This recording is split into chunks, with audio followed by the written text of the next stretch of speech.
तो नमस्कार, स्वागत है दोस्तों आप सभी लोगों का एक और नए वीडियो लेक्चर में। दोस्तों इस वीडियो में हम बात करेंगे रोला छंद के बारे में। ठीक है, पिछली वीडियो में हमने बात किसकी की थी? चौपाई छंद के बारे में हमने जाना था, जिसमें मैंने आपको बताया था कि जो आपका चौपाई छंद है वो सममात्रिक छंद होता है और उसमें 4 चरण होते हैं। इसमें प्रत्येक चरण में 16-16 मात्राएँ होती हैं। इतनी बात मैंने आपको बताई थी। एक बहुत ही सरल आपको उदाहरण बताया था जिसे आप कभी नहीं भूलोगे, इतना अच्छा उदाहरण मैंने आपको दिया था। तो उसी के साथ अब हम बात करेंगे कि रोला छंद क्या होता है। तो दोस्तों रोला छंद को सबसे पहले समझने के लिए इसकी डेफिनेशन को समझना बहुत ज़रूरी है। तो ध्यान दीजिएगा दोस्तों कि रोला छंद में क्या होता है। यह भी एक सममात्रिक छंद है। क्या? रोला भी आपका एक सममात्रिक छंद होता है और इसमें प्रत्येक चरण में कितनी मात्राएं होंगी दोस्तों? 24 मात्राएं होंगी, जिनमें 11 व 13 मात्राओं पर यति होता है। ठीक है, 11 व 13 मात्राओं पर यति अवश्य होता है। बस इतनी बात का आपको ध्यान रखना है और कुछ नहीं। ठीक है, सबसे पहले क्या है कि रोला एक सममात्रिक छंद होता है। इसमें प्रत्येक चरण में 24 मात्राएं होती हैं और 11 व 13 मात्राओं पर यति अवश्य होता है। बस इतनी बात याद रखनी है। आपकी जो रोला छंद का लक्षण पूछ ले या रोला छंद की परिभाषा पूछ ले, दोनों में आपको यही बात लिख देनी है। अब उदाहरण की बात करते हैं कि भैया यहाँ तक तो कोई दिक्कत नहीं है, हम इतना काम तो आराम से कर देंगे, लेकिन जब आगे बात आती है उदाहरण की तो हम फंस जाते हैं कि भाई उदाहरण कहाँ से लाएं। तो उदाहरण बहुत ही सरल है यहाँ पे। तो ये उदाहरण आप ध्यान से देख लीजिएगा दोस्तों। ये देखिए यहाँ पे कितने चरण हैं? 1 2 3 4। प्रत्येक चरण में 24 मात्राएं होंगी, ये बात ध्यान रखना। आप इनको गिन के देख लीजिएगा। ठीक है, लेकिन मैंने बहुत ही इजी उदाहरण लिया है, बहुत ही इजी उदाहरण है, बिल्कुल याद रहता है ये कि जीती जाती हुई जिन्होंने भारतबाजी, निज बल से बलमेट विधर्मी मुगल कुराजी। ठीक है, जिनके आगे ठहर सके ना जंगी ना जहाजी, हैं यह वही प्रसिद्ध छत्रपति भूप शिवाजी। बिल्कुल देखिए ये बहुत ही बढ़िया उदाहरण है और आप ध्यान रखिएगा इसको। अगर मान लीजिए आपके लिए वीर रस आ जाए लिखने को और आप वीर रस का कोई और उदाहरण आपको याद ना आए तो आप ये उदाहरण लिख सकते हैं, आपका ये वीर रस में भी चल जाएगा। ठीक है दोस्तों, लेकिन हम अभी भी किसकी बात कर रहे हैं? रोला छंद के बारे में बात कर रहे हैं। तो बिल्कुल देखिए इसको सबसे पहले हम इसकी मात्राएँ लगाते हैं। तो मात्राएँ लगाने के बाद फिर इसका स्पष्टीकरण करेंगे। तो देखिए यहाँ पे देखिए मैंने जहाँ पे बोला था आपको दीर्घ स्वर होता है, वहाँ पे आपका क्या आता है? गुरु आता है। ठीक है, दीर्घ स्वर में आपका क्या आता है? गुरु आता है। ठीक है, ध्यान ये बात आपको ध्यान रखना है। ठीक है, जहाँ पे दीर्घ स्वर होगा वहाँ पे आपका क्या आएगा? जहाँ पे दीर्घ स्वर होगा वहाँ पे गुरु आएगा। ठीक है, ये मैं लगा लेता हूँ। देखिए यहाँ पे मैंने आपको बताया था जहाँ पे ए की पय होती ए होता है जहाँ पे। ठीक है, ए आए और ओ आओ, तो यहाँ पे क्या लगता है? इन दोनों जगह पे आपका गुरु लगता है। ठीक है,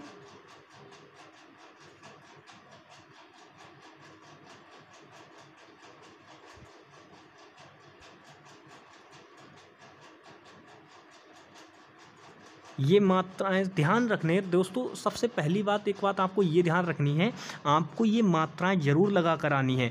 जब आप उदाहरण लिखोगे, चाहे रोला छंद का लिखने को आ जाए, चाहे चौपाई छंद का लिखने को आ जाए, चाहे दोहा, चाहे सोरठा, किसी का भी आ जाए, आपको ये पाइयाँ जरूर लगानी, यानी ये मात्राएँ आपको जरूर दर्शानी है वहाँ पर। ठीक है दोस्तों, चलिए आगे इनकी लगाते हैं जो रह गई हैं हमारी, ये भी लगा देते हैं। ये ठीक है।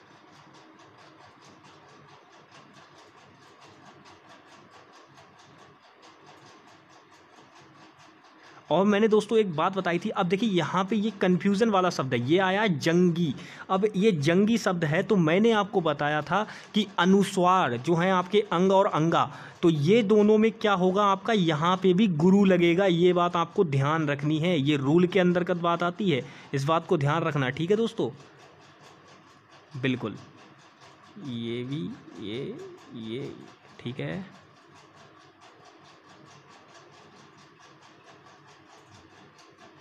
अब यहाँ पे देख लीजिए दोस्तों, यहाँ पे आप बोलोगे कि मैंने यहाँ पे गुरु क्यों लगाया? तो मैंने यहाँ पे गुरु इसलिए लगाया है क्योंकि ये दा है और ये आधा धा भी है इसके साथ साथ। तो ये दोनों मिलके क्या करेंगे? एक गुरु का इस्तेमाल कर गुरु बना लेंगे। तो गुरु बना लेंगे यानी कि बड़ा स्वर बन जाएगा यहाँ पे, तो इसलिए यहाँ पे मैंने इसका इस्तेमाल किया है। ठीक है दोस्तों,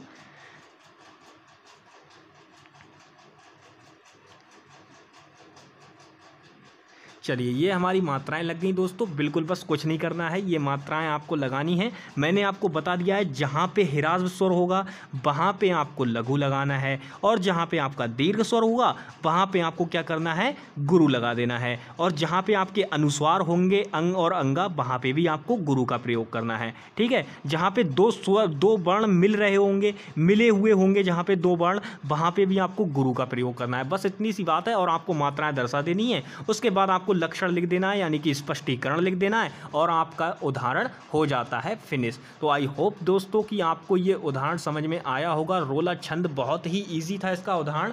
जीती जाती हुई जिन्होंने भारतबाजी, निज बल से बलमेट विधर्मी मुगल कराजी, और जिनके आगे ठहर सके ना जंगी ना जहाजी, हैं ये वही प्रसिद्ध छत्रपति भूप शिवाजी। ठीक है, ये बहुत ही सिंपल उदाहरण है, आपको आई होप याद हो जाएगा, एक ही बार में याद हो जाएगा, ऐसा उदाहरण मैंने आपको बताया है। तो दोस्तों नेक्स्ट वीडियो में मिलेंगे नेक्स्ट छंद के साथ बहुत ही जल्द, और आज की वीडियो में बस इतना ही दोस्तों। तो नमस्कार, स्वागत है दोस्तों आप सभी लोगों का एक और नए वीडियो लेक्चर में।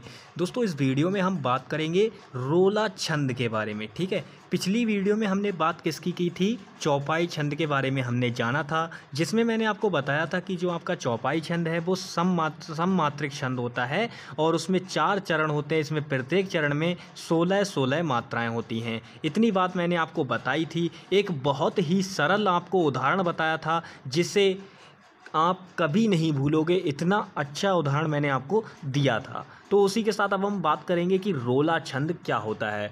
तो दोस्तों रोला छंद को सबसे पहले समझने के लिए इसकी डेफिनेशन को समझना बहुत ज़रूरी है। तो ध्यान दीजिएगा दोस्तों कि रोला छंद में क्या होता है, यह भी एक सममात्रिक छंद है।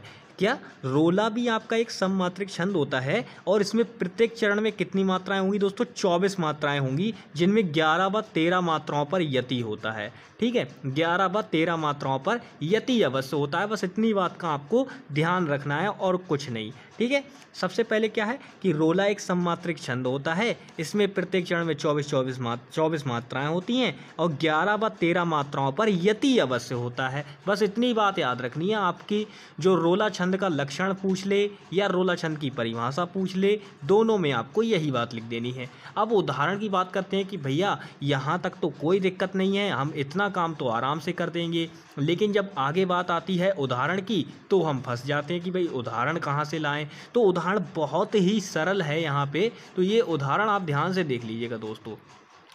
ये देखिए यहाँ पे कितने चरण हैं, 1 2 3 4। प्रत्येक चरण में 24 मात्राएं होंगी, ये बात ध्यान रखना, आप इनको गिन के देख लीजिएगा।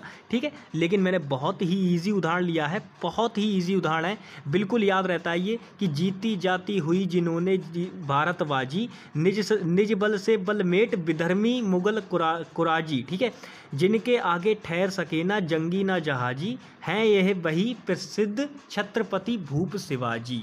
बिल्कुल देखिए ये बहुत ही बढ़िया उदाहरण है, और आप ध्यान रखिएगा इसको। अगर मान लीजिए आपके लिए वीर रस आ जाए लिखने को, और आप वीर रस का कोई और उदाहरण आपको याद ना आए, तो आप ये उदाहरण लिख सकते हैं, आपका ये वीर रस में भी चल जाएगा। ठीक है दोस्तों, लेकिन हम अभी भी किसकी बात कर रहे हैं, रोला छंद के बारे में बात कर रहे हैं। तो बिल्कुल देखिए इसको सबसे पहले हम इसकी मात्राएं लगाते हैं। तो मात्राएं लगाने के बाद फिर इसका स्पष्टीकरण करेंगे। तो देखिए यहाँ पे देखिए मैंने जहाँ पे बोला था आपको दीर्घ स्वर होता है, वहाँ पे आपका क्या आता है, गुरु आता है। ठीक है, दीर्घ स्वर में आपका क्या आता है, गुरु आता है।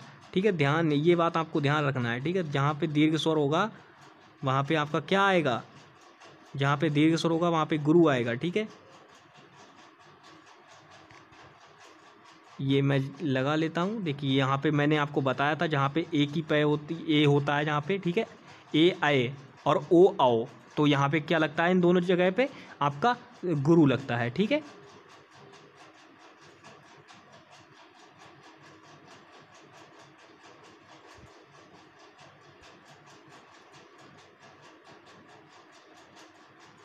ये मात्राएं ध्यान रखने दोस्तों। सबसे पहली बात, एक बात आपको ये ध्यान रखनी है, आपको ये मात्राएं जरूर लगा कर आनी है। जब आप उदाहरण लिखोगे, चाहे रोला छंद का लिखने को आ जाए, चाहे चौपाई छंद का लिखने को आ जाए, चाहे दोहा, चाहे सोरठा, किसी का भी आ जाए, आपको ये पाइयाँ जरूर लगानी, यानी ये मात्राएँ आपको जरूर दर्शानी है वहाँ पर। ठीक है दोस्तों, चलिए आगे इनकी लगाते हैं, जो रह गई हैं हमारी, ये भी लगा देते हैं।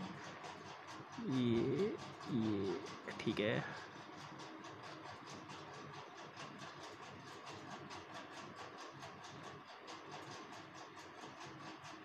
और मैंने दोस्तों एक बात बताई थी, अब देखिए यहाँ पे ये कन्फ्यूज़न वाला शब्द है, ये आया जंगी। अब ये जंगी शब्द है तो मैंने आपको बताया था कि अनुस्वार जो है आपके अंग और अंगा, तो ये दोनों में क्या होगा आपका, यहाँ पे भी गुरु लगेगा। ये बात आपको ध्यान रखनी है, ये रूल के अंतर्गत बात आती है, इस बात को ध्यान रखना। ठीक है दोस्तों, बिल्कुल, ये भी ये ठीक है।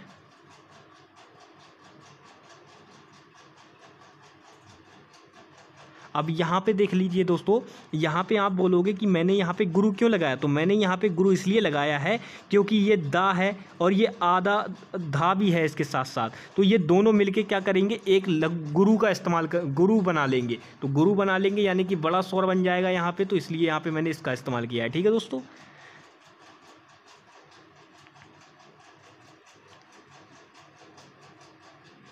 चलिए ये हमारी मात्राएं लग गई दोस्तों। बिल्कुल बस कुछ नहीं करना है, ये मात्राएं आपको लगानी है। मैंने आपको बता दिया है, जहाँ पे ह्रस्व स्वर होगा वहाँ पे आपको लघु लगाना है, और जहाँ पे आपका दीर्घ स्वर होगा वहाँ पे आपको क्या करना है, गुरु लगा देना है। और जहाँ पे आपके अनुस्वार होंगे अंग और अंगा, वहाँ पे भी आपको गुरु का प्रयोग करना है। ठीक है, जहाँ पे दो स्वर दो वर्ण मिल रहे होंगे, मिले हुए होंगे जहाँ पे दो वर्ण, वहाँ पे भी आपको गुरु का प्रयोग करना है। बस इतनी सी बात है, और आपको मात्राएं दर्शा देनी है। उसके बाद आपको लक्षण लिख देना है, यानी कि स्पष्टीकरण लिख देना है, और आपका उदाहरण हो जाता है फिनिश। तो आई होप दोस्तों कि आपको ये उदाहरण समझ में आया होगा। रोला छंद बहुत ही इजी था इसका उदाहरण।